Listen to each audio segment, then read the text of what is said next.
জুবিনক বুকুত লৈ আমি দীপাৱলী পালন কৰিম এইকেইদিন কোনোবাই কৈ আছে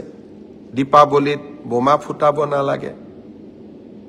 বৰপেটাৰ আতচবাজি শিল্পীসকলে কেনেকৈ ঘৰখন গোটেই বছৰটো চলাব তেওঁলোকৰ কাৰণে চিন্তা কৰাৰ দায়িত্ব আমাৰ নাই জানো অসমত ফাটুৱা জাৰি কৰাৰ যিটো এক প্ৰৱণতা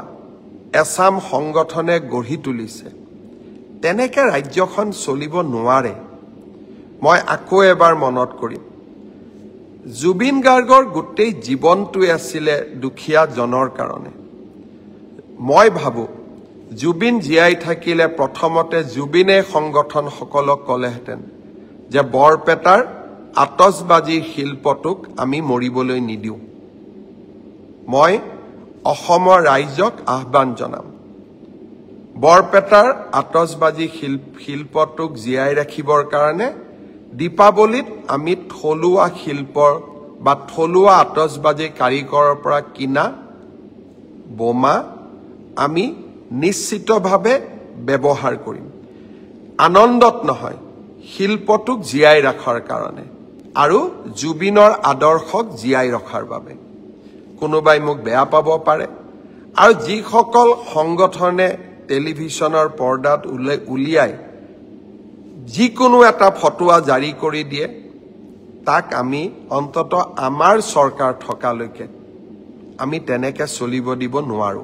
কাৰণ আমি এইখন অসম মানৱীয় মূল্যবোধৰ মাজেৰে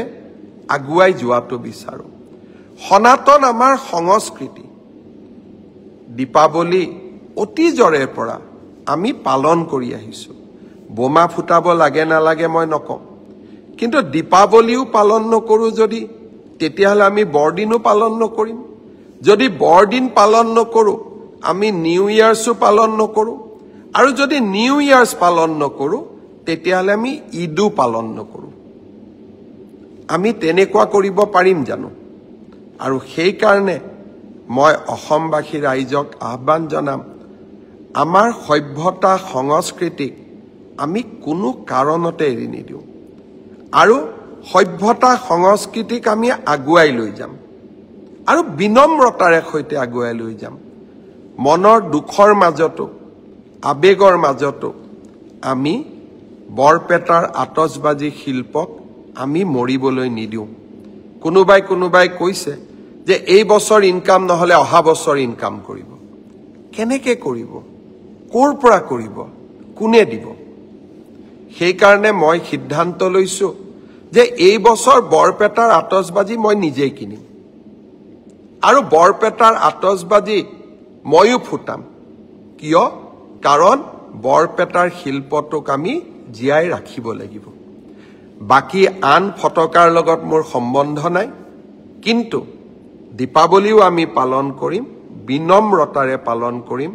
সংযমেৰে সৈতে পালন কৰিম আৰু